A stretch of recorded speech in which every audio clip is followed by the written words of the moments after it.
Capítulo 13. Infinita en profundidad. Descendió por debajo de todo. Si la expiación engloba todas las creaciones de Dios y todas las formas de vida que en ellas hay, la pregunta que nos formulamos a continuación es, ¿incluye la expiación todos nuestros pecados y dolores, o hay algunos que han pecado y sufrido más allá de la gracia redentora de Cristo? En A Winter's Tale, Shakespeare escribió acerca de Leontes, un hombre que parecía ser un caso perdido, imposible de redimir. Estaba consumido por los celos. Encarceló injustamente a su esposa, rechazó al oráculo de Delfos, y finalmente, mandó al exilio a su hija de tierna edad. En una reacción en cadena, una serie de sucesos calamitosos se precipita en respuesta a sus acciones indignas. Incapaz de soportarlo más, Paulina, la esposa de uno de los señores de Leontes, lo criticó mordazmente. No te arrepientas de estas cosas, pues son más pesadas de lo que tus desvelos pueden mover. Por tanto, abandónate a la desesperación. 1000 veces de rodillas, 10.000 años juntos, desnudo, en ayunas, sobre un monte árido, y todavía invierno en perpetua tormenta, no podría conmover a los dioses para que miraran en tu dirección. Esta era una predicción siniestra, pero afortunadamente, Paulina subestimó la misericordia de Dios hacia los penitentes sinceros. El Salvador descendió por debajo de todo pecado, toda transgresión, toda dolencia y toda tentación conocidos para la familia humana. Él conoce la suma total de la condición humana, no solo porque ha sido testigo de ella, sino porque la hizo suya también. En una ocasión, el Señor le habló a José Smith de las pruebas a las que tenía que hacer frente aún. Si eres echado en el foso o en manos de homicidas, y eres condenado a muerte. Si eres arrojado al abismo, si las bravas olas conspiran contra ti, si el viento huracanado se hace tu enemigo, si los cielos se ennegrecen, y todos los elementos se combinan para obstruir la vía, y sobre todo, si las puertas mismas del infierno se abren de par en par para tragarte, entiende, hijo mío, que todas estas cosas te servirán de experiencia, y serán para tu bien. La Escritura añade a continuación este pensamiento, a modo de fascinante conclusión. El Hijo del Hombre ha descendido debajo de todo ello.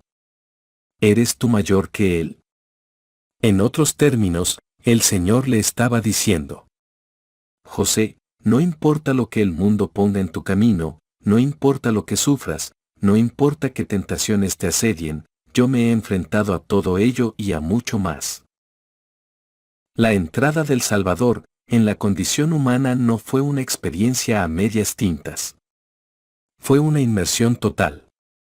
No experimentó algunos dolores y otros no. Su vida no fue un muestreo aleatorio ni una prueba selectiva.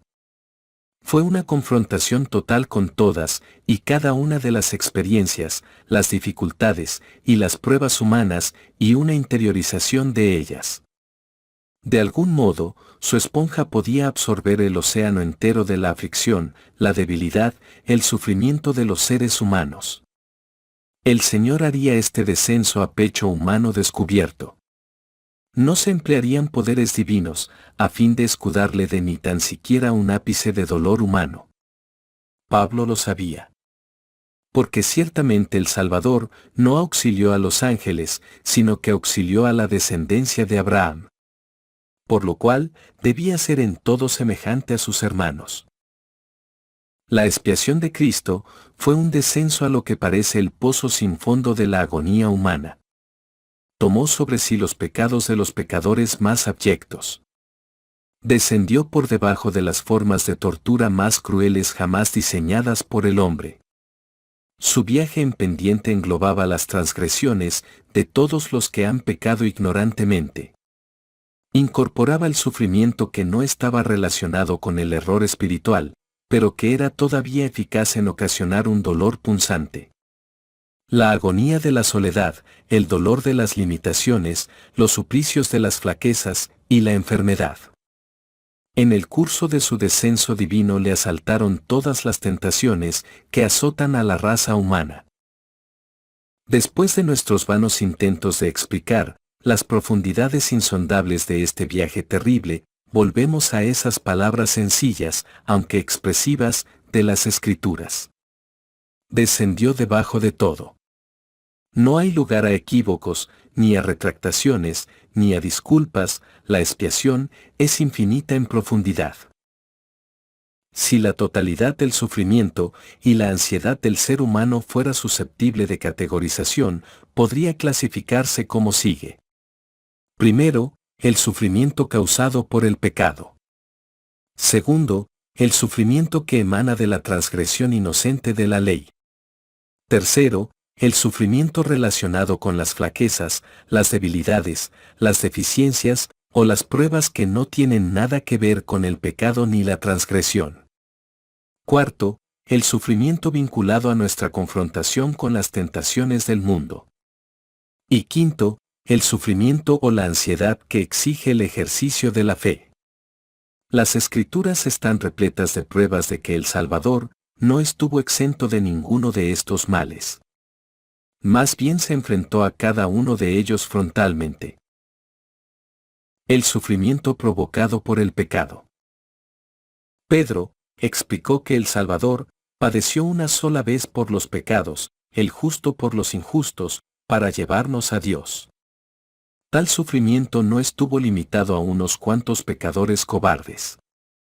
El Salvador mismo declaró que padeció estas cosas por todos. Juan, en su anuncio del Salvador, lo presentó como el Cordero de Dios, que quita el pecado del mundo. Cuando el Salvador visitó a los nefitas, les habló de la amarga copa de la que había bebido, tomando sobre mí los pecados del mundo.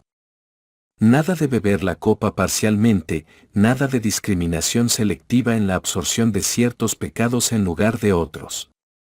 Él tomaría sobre sí, como mencionan las Escrituras, los pecados de todo el mundo. Nada se quedaría en el tintero. Así era la doctrina revelatoria tal, y como la enseñó José Smith, que Jesús fue crucificado por el mundo, y para llevar los pecados del mundo, y para santificarlo, y limpiarlo de toda iniquidad.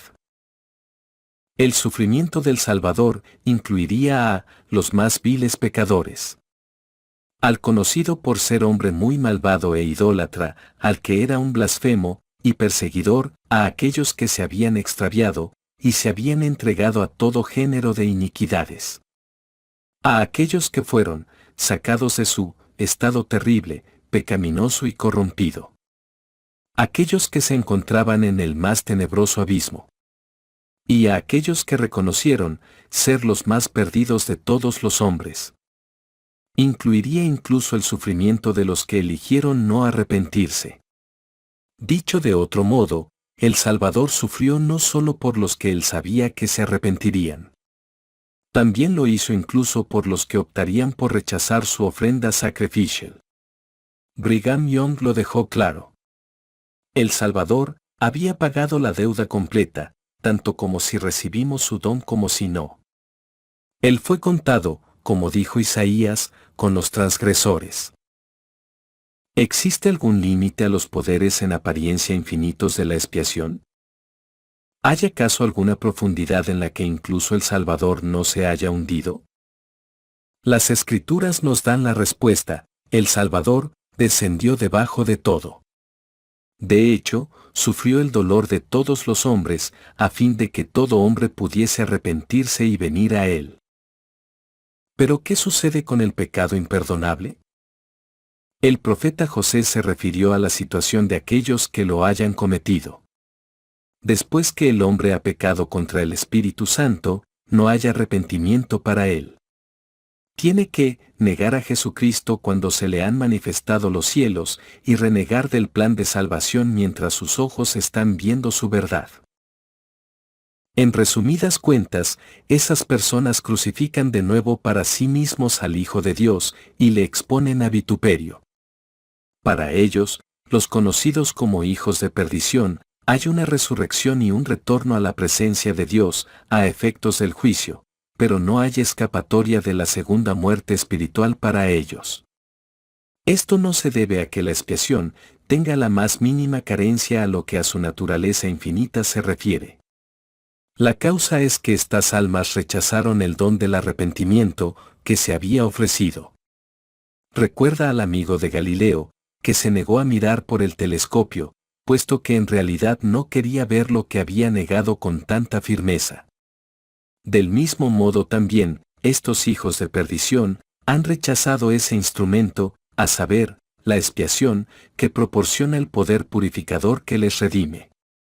Las Escrituras hablan del triste estado en el que se encontrarán todos los que no se arrepientan. Porque, ¿en qué se beneficia el hombre a quien se le confiere un don, si no lo recibe? He aquí, ni se regocija con lo que le es dado, ni se regocija en aquel que le dio la dádiva. El pecado imperdonable es un rechazo fundamentado, calculado e irreversible del Salvador y de su sacrificio expiatorio. Afirmar a continuación que la expiación no es infinita sería como alegar que el hijo que rechaza la herencia de un padre ha sido víctima de robo. Baste decir que rechazar un regalo no equivale a refutar su existencia. Los hijos de perdición han elegido desheredarse, convertirse en huérfanos espirituales. El Señor le habló a Alma de los que no quisieron ser redimidos. ¿Cómo podría alguien sostener que la expiación no es infinita, cuando la única razón de que no se aplique en la vida de una persona es el rechazo de ese don por parte del interesado? En tales circunstancias no tenemos derecho a reclamar misericordia. Esta fue precisamente la advertencia de Mormón. Porque el que diga esto vendrá a ser como el hijo de perdición, para quien no hubo misericordia, según la palabra de Cristo. Las Escrituras declaran que el Salvador salva todas las obras de sus manos, menos a esos hijos de perdición que niegan al Hijo después que el Padre lo ha revelado. Por tanto, a todos salva el menos a ellos. Es decir, el Salvador salva a todos de las tinieblas de afuera, excepto a los hijos de perdición, puesto que aman las tinieblas más bien que la luz. Hay una razón, y solo una, por la que el Señor no puede salvarlos. Porque ellos han elegido rechazarle a Él y a sus poderes redentores. Trágicamente, como Caín, aman a Satanás más que a Dios. Se han quedado sometidos a la condenación de la que habló el presidente Joseph F. Smith. Si hay quien se oponga a que Cristo, el Hijo de Dios, sea el Rey de Israel, opóngase y márchese al infierno con la rapidez que le plazca. La expiación nos salva a todos en que todos resucitamos y retornamos a la presencia de Dios a fin de ser juzgados sin ningún esfuerzo por nuestra parte. Sin embargo, no puede exaltarnos a menos que nos arrepintamos. Si una persona no alcanza la exaltación, lo que se pone en tela de juicio no es la naturaleza infinita de la expiación. La cuestión es el espíritu penitente de la persona. Para alcanzar la exaltación no tiene más que arrepentirse. Cada uno de nosotros tiene la llave que abre los poderes purificadores de la expiación, pero nos corresponde a nosotros girarla. En pocas palabras, la expiación puede abrir la puerta a la divinidad si nos limitamos a girarla. Del mismo modo que la omnipotencia genuina consiste en la capacidad de hacer cualquier cosa, en cualquier momento, en cualquier lugar, dentro de los límites de las leyes inexorables de la justicia, la naturaleza infinita de la expiación redime a todos de la totalidad de los pecados, en todas las épocas y en todo el universo, en la medida en que esto sea posible, con arreglo a las leyes de la justicia. En algún momento, las leyes de la justicia exigen esfuerzo por nuestra parte. Que se ablanden nuestros corazones y se refinen nuestras almas antes de que sea posible obtener la exaltación. Alma enseñó este principio. La misericordia viene a causa de la expiación, y también la misericordia reclama cuanto le pertenece. Y así, nadie se salva sino los que verdaderamente se arrepienten. Reconociendo el misericordioso derroche del Salvador, Truman Madsen afirmó: hombres se han situado detrás de púlpitos y en otros lugares, grandes hombres, y han testificado que sus rodillas nunca han temblado, que como unos decían de otros, no tenían nada que ocultar. Hemos tenido colosos entre los hombres que no tenían tanta necesidad de redención, tanto como precisaban el poder, y que nunca cayeron demasiado lejos de la luz de comunión a la que me he referido. No puedo soportar un testimonio de esa naturaleza. Pero si alguno de ustedes ha sido engañado, hasta albergar la convicción de que ha ido demasiado lejos, de que tiene el monopolio de las dudas que le abruman, de que porta el veneno del pecado, que imposibilita llegar a ser nuevamente lo que podría haber sido. Quiero que me escuchen. Testifico que no pueden hundirse a una profundidad que la luz y la arrolladora inteligencia de Jesucristo no puedan alcanzar. Testifico que mientras persista una chispa de la voluntad de arrepentimiento y acudir a Él, Él estará ahí. Él no solo se limitó a descender a su condición. Descendió por debajo de ella, a fin de que estuviese en todas las cosas, y a través de todas las cosas, la luz de la verdad. La expiación del Salvador engloba todo pecado conocido, para el hombre del que uno se pueda arrepentir. Esto es a la vez lógico y reconfortante. Ciertamente, en el consejo preterrenal el Señor debe haber sabido las profundidades a las que se hundiría la humanidad. No era un principiante en lo que a la creación se refiere. Él había repasado el proceso una y otra vez. Había observado a nuestros espíritus durante eones. Comprendía los entresijos del corazón de cada hombre. Como le dijo al profeta Samuel: Jehová no mira lo que el hombre mira, pues el hombre mira lo que está delante de sus ojos, pero Jehová mira el corazón. Había sido testigo de la trágica guerra en el cielo, y había visto cómo un tercio de sus espíritus hermanos y hermanas se rebelaba contra él, para elegir al más célebre infiel de todos los tiempos. Seguramente entendía que habría sodomas y gemares y crímenes de lo más abyecto. Y con certeza tuvo esto en cuenta mientras colaboraba con el Padre, en la planificación de la redención que englobaría todo aquello. El profeta José confirma tanto la presencia de Dios como la redención universal. El gran Jehová contempló todos los acontecimientos relacionados con la tierra. En lo que al plan de salvación concierne, él sabía de la caída de Adán, de las iniquidades de los antediluvianos, de la profunda iniquidad en que se hundiría la familia humana, de sus debilidades y fortalezas, de su poder y gloria, de sus apostasías, sus delitos, su rectitud y su maldad. Comprendía la caída del hombre y su redención, conocía el plan de salvación y lo manifestó. Estaba al tanto de la situación de todas las naciones y de su destino. Él ordenó todas las cosas de acuerdo con el designio de su propia voluntad. Él conoce la situación tanto de los vivos como de los muertos y ha proporcionado todo lo necesario para su redención. Al rey Benjamín no se le escapaban estos planes preterrenales de gran calado, puesto que enseñó que la expiación fue preparada desde la fundación del mundo, para todo el género humano, que ha existido desde la caída de Adán, o que existe, o que existirá jamás.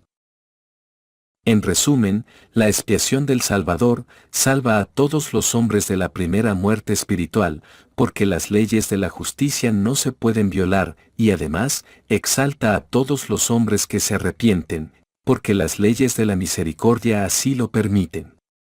La expiación no puede, sin embargo, exaltar a nadie que la haya rechazado, o que irreversiblemente haya cerrado las puertas del arrepentimiento, puesto que las leyes de la justicia no son tan permisivas. Ese es el mensaje de Amulek, a Sesrom. No podéis ser salvos en vuestros pecados.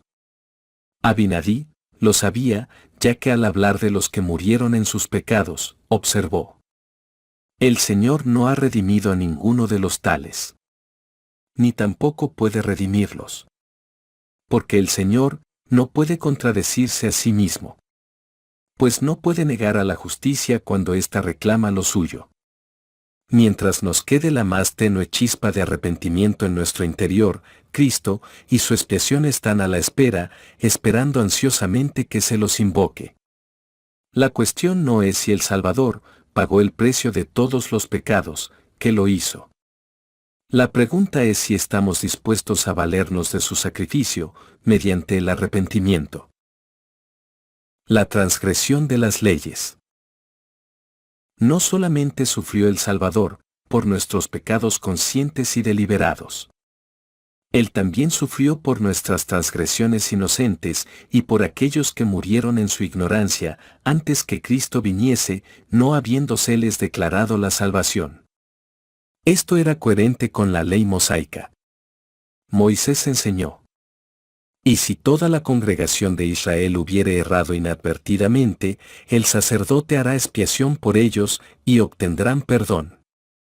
El rey Benjamín une su voz a las anteriores, diciendo respecto de los poderes purificadores de la expiación: pues he aquí, y también su sangre expía los pecados, de aquellos que han caído por la transgresión de Adán, que han muerto sin saber la voluntad de Dios, concerniente a ellos, o que han pecado por ignorancia.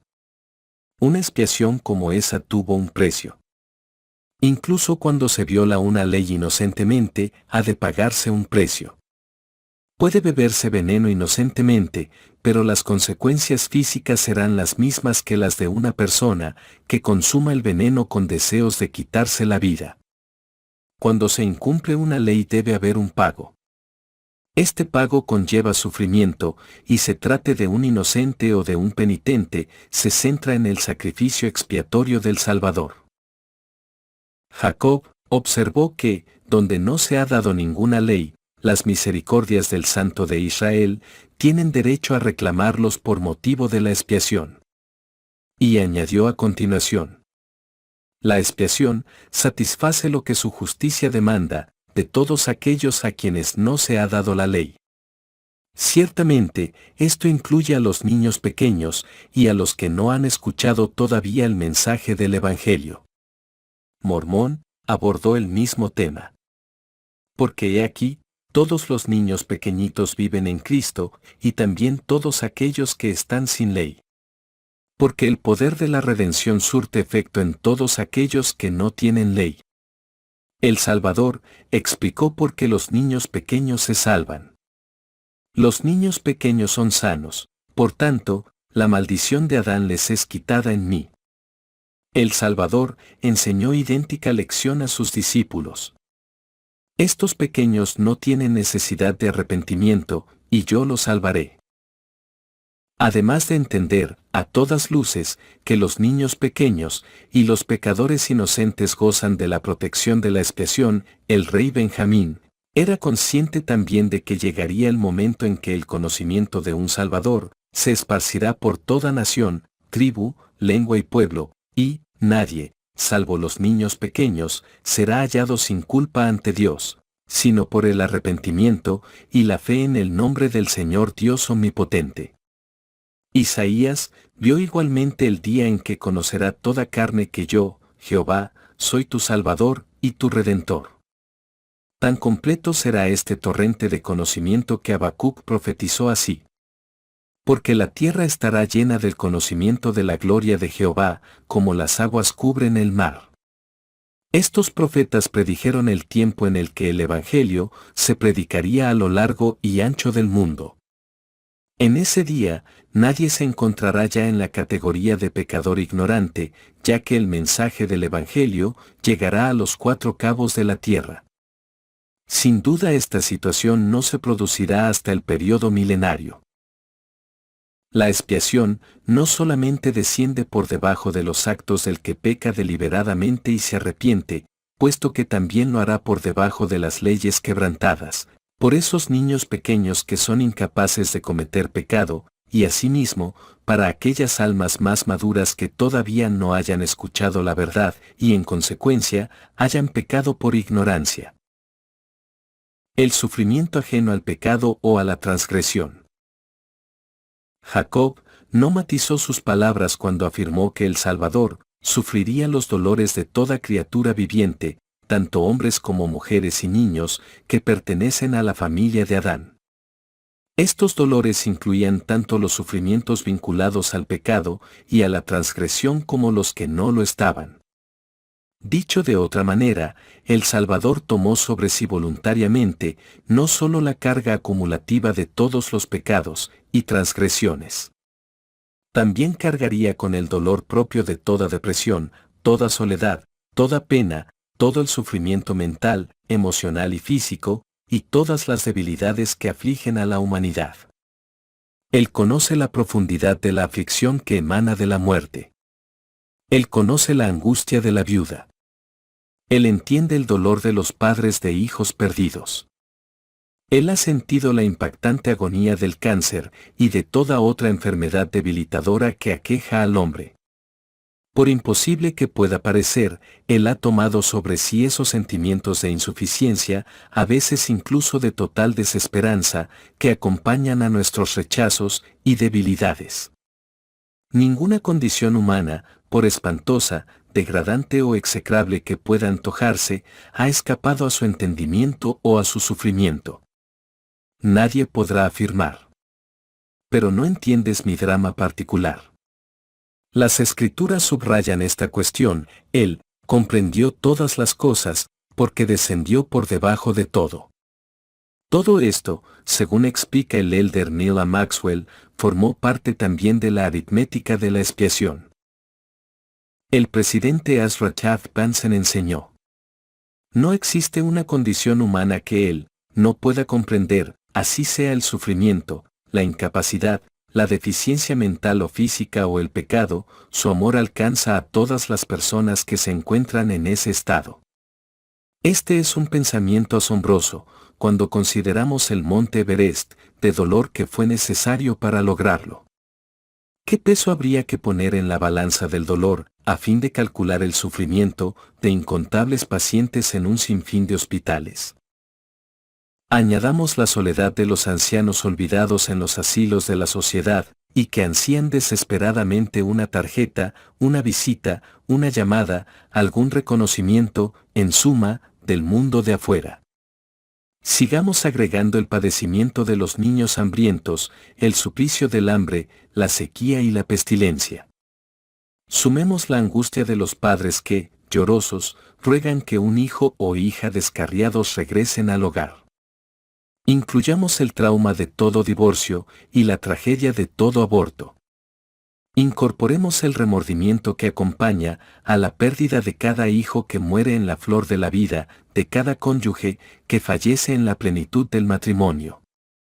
Si agravamos el asunto con la miseria de las prisiones llenas a rebosar, de las residencias de transición y los centros de salud mental para discapacitados mentales abarrotados. Si lo multiplicamos por siglo tras siglo de historia y creación tras creación sin fin. Todo lo anterior es poco más que un horrendo vistazo a la carga del Señor. ¿Quién puede soportar una carga semejante o escalar una montaña así? Nadie, nadie en absoluto, salvo Jesucristo, el Redentor de todos y cada uno de nosotros. Los profetas llevan testificando largo tiempo acerca de la naturaleza infinita y doliente del Salvador. Años antes de su nacimiento, Isaías declaró: ciertamente llevó Él nuestras enfermedades y sufrió nuestros dolores.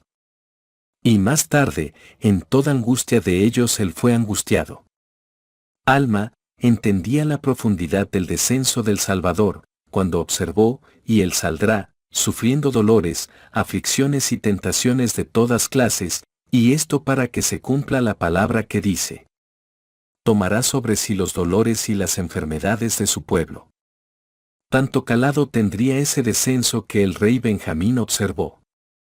Sufrirá tentaciones y dolor en el cuerpo, hambre, sed y fatiga, aún más de lo que el hombre puede sufrir. Nadie en las experiencias limitadas de la vida terrenal podrá ni tan siquiera aproximarse al dolor que se infligió sobre el Señor infinito. Él lo soportó todo, incluso el dolor acumulado que no tiene su origen ni en el pecado, ni en la transgresión. El sufrimiento relacionado con las tentaciones. Parte de la experiencia humana consiste en hacer frente a la tentación. Nadie escapa a ello. Es omnipresente. Es algo impulsado externamente y motivado internamente. Es como un enemigo que ataca por todos los flancos. Nos asalta osadamente en programas de televisión, películas, vallas publicitarias y periódicos en nombre de la libertad del entretenimiento o la libertad de expresión. Anda por nuestras calles y se sienta en nuestras oficinas en nombre de la moda. Conduce por nuestras carreteras en nombre del estilo. Se representa a sí mismo como corrección política o como una necesidad empresarial. Demanda aprobación moral con el pretexto de la libertad de elección. En ocasiones ruge con voz de trueno, en otras, susurra con tonos sutiles y sedantes. Con habilidad camaleónica camufla su naturaleza constante, pero está ahí, siempre está. Toda tentación supone un cruce de caminos en el que tenemos que elegir entre el camino más elevado y uno inferior. En algunas ocasiones, se trata de una prueba profundamente frustrante. Otras veces, es una simple molestia, un fastidio menor.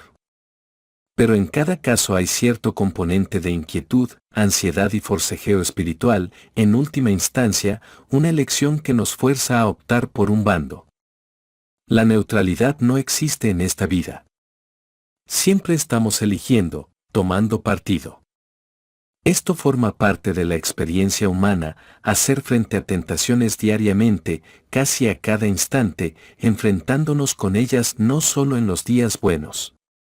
También cuando estamos alicaídos, cansados, rechazados, desanimados o enfermos. Todos los días de nuestra vida batallamos contra la tentación y otro tanto hizo el Señor. Es una parte integrante de la experiencia humana que nosotros hemos de afrontar como Él lo hizo. Él bebió de la misma copa. Sabemos poco de los años de juventud del Salvador, pero tan pronto hubo empezado su misión, se le dejó para que el diablo le tentara. El Salvador salió triunfante, pero Satanás habría de volver. Las Escrituras indican que el diablo se alejó de él por un tiempo. Los fariseos lo tentarían en numerosas ocasiones, un abogado intentaría tenderle una trampa, todo ello sin éxito. Incluso estando en la cruz, Satanás escupiría su dardo final: si eres el Hijo de Dios, desciende de la cruz. Las tentaciones del Salvador no fueron solamente enfrentamientos directos con el maligno y sus emisarios. Alma sabía que él sufriría tentaciones de todas clases. También habría dolor en el cuerpo, hambre, sed y fatiga. Sin duda él tendría que hacer frente a las tentaciones de la avaricia, el poder y la fama. Toda tentación de la carne se pondría en su camino. Como dijo Pablo, él fue tentado en todo según nuestra semejanza. Abinadí dejó claro, no obstante, que si bien él sufrió tentaciones, él no cedió a ellas. Doctrina y Convenios confirma esta misma verdad: sufrió tentaciones pero no hizo caso de ellas. Hubo elecciones, confrontaciones y encuentros, pero nunca hubo interiorización, justificación ni gratificación de apetitos. Stephen Robinson expresa este mismo principio con bellas palabras. No me malentienda. De ninguna manera estoy sugiriendo que Jesús haya tenido pensamientos malsanos, porque eso sería pecar, y él nunca cometió pecado alguno. No creo que jamás haya batallado con las tentaciones. Lo único que quiero decir es que él era tan vulnerable como cualquiera de nosotros a los impulsos que llegaban a su mente de naturaleza mortal, la cual había heredado de su madre mortal. La diferencia está en que él nunca prestó atención a esos impulsos y de inmediato los alejó de su mente. La habilidad de la carne para incitar y para seducir era igual para él como lo es para nosotros, pero a diferencia de los demás, él nunca se sometió a ella. Nunca meditó, pensó ni contempló las opciones pecaminosas, ni siquiera como posibilidades teóricas, sencillamente no les prestó atención. El presidente David O. McKay escribió unas líneas poéticas que se hacen eco de estas afirmaciones. Las olas de la tentación batieron en torno a mí, solo lograron templar mi hombría, ¿y mi alma? Sin tacha permanecía. Siempre queda la pregunta: ¿por qué se enfrentó el Salvador con la tentación? ¿Por qué tal condescendencia? Y la respuesta es siempre la misma, pues por cuanto él mismo padeció siendo tentado, es poderoso para socorrer a los que son tentados. Habiendo pasado por ello, ahora él podía convertirse en nuestro intercesor, que conoce las flaquezas del hombre y sabe cómo socorrer a los que son tentados. Brigham Young hizo referencia a esta misma cuestión: ha de ser que Dios sabe algo de las cosas temporales, y ha tenido un cuerpo y estado en la tierra; de no ser así no sabría juzgar a los hombres con rectitud, según las tentaciones y el pecado con los que éstos hayan tenido que contender. Algunos quizás sostengan que el Salvador no puede empatizar con los que sucumben a la tentación, dado que él nunca cedió a ella, y en consecuencia, no podría entender, según parece, las circunstancias singulares de los que sí han cedido a la tentación. C.S. Lewis puso en evidencia la naturaleza falaz de tal argumento. Ningún hombre sabe lo malo que es hasta que no se ha esforzado lo suficiente para ser bueno. Hoy se tiene la absurda idea de que la gente buena no sabe lo que es la tentación. Eso es una mentira burda. Solamente los que procuran resistir la tentación saben de su fortaleza. A fin de cuentas, uno constata el poderío del ejército alemán combatiéndolo, no capitulando. Se siente la fuerza de una ráfaga de viento intentando caminar en dirección contraria, y no tumbándose en el suelo. Un hombre que cede a la tentación, después de 5 minutos no sabe cómo habrían sido las cosas una hora después. Por esa razón la gente mala, en un sentido, saben muy poco de la maldad.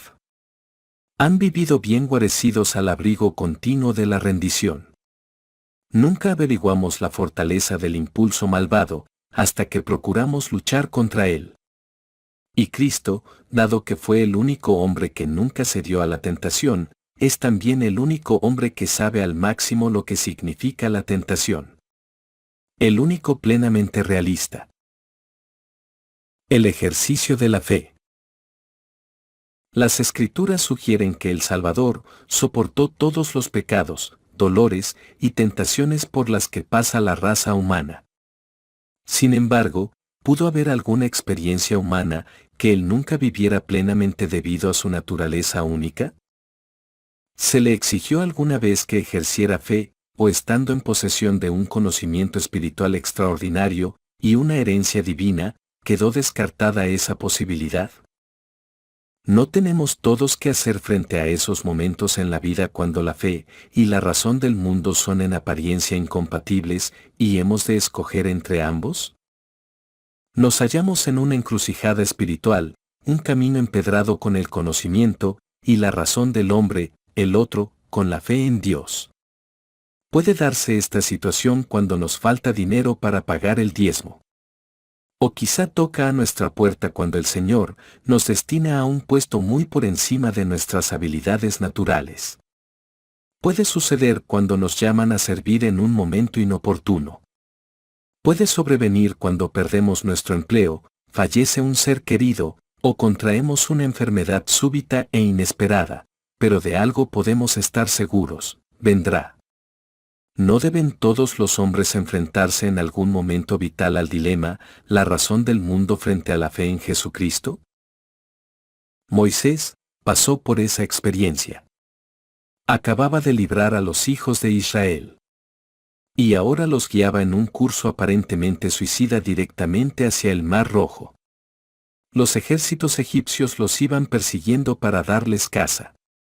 No hay duda de que los poderes de la razón clamaron: tuerce a la izquierda o a la derecha.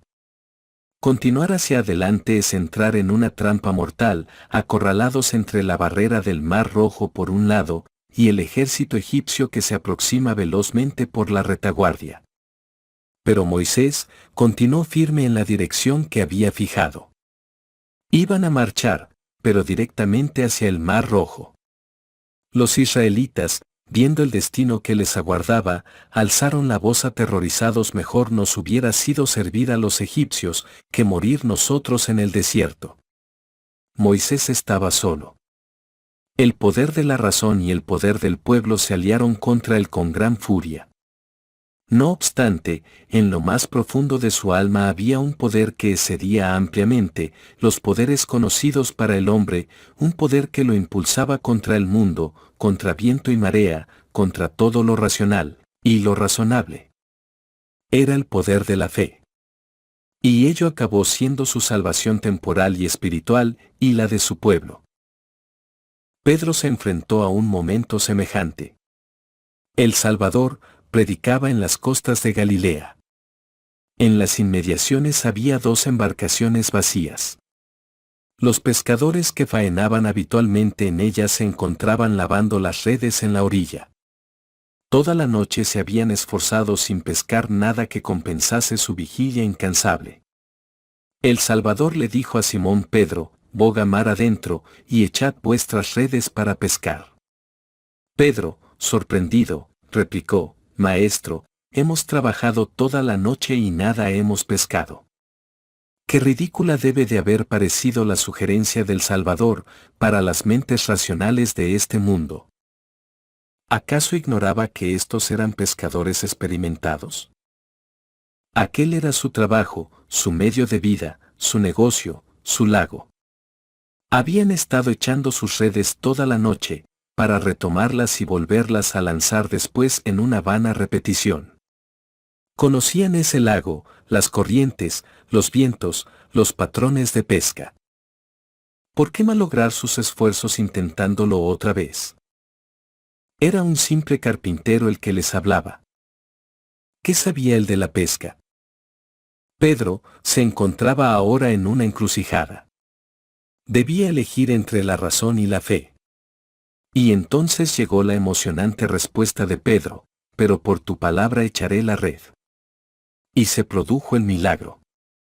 Capturaron peces en abundancia, tantos que las redes apenas tenían capacidad para contenerlos.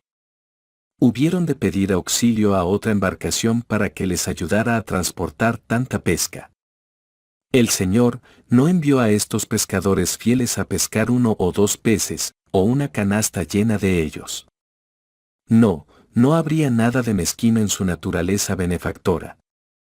Los discípulos habían pasado la prueba de la fe y serían bendecidos abundantemente. Todos nosotros hemos de enfrentarnos al momento en que los poderes de la razón entran en conflicto directo con la fe. Toda la lógica, todo el entendimiento de los hombres podrá crecerse al unísono, y allí, solitaria, en contraposición, se encuentra la fe, inamovible, el ancla de nuestras vidas.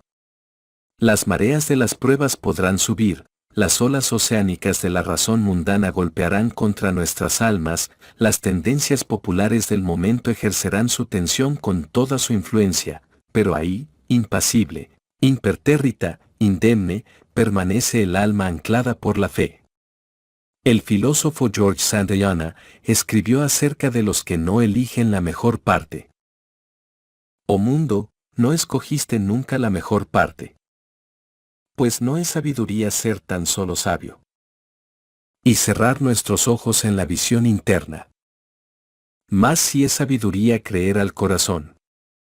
Colón descubrió un mundo y no tuvo otros mapas que aquellos que su fe descifraba en los cielos, siendo toda la base de su ciencia y su arte. Entregarse a invencibles conjeturas del alma. El saber es cual tea de resinoso pino, que ilumina el sendero solo un paso adelante, a través de un vacío de misterio y de miedo.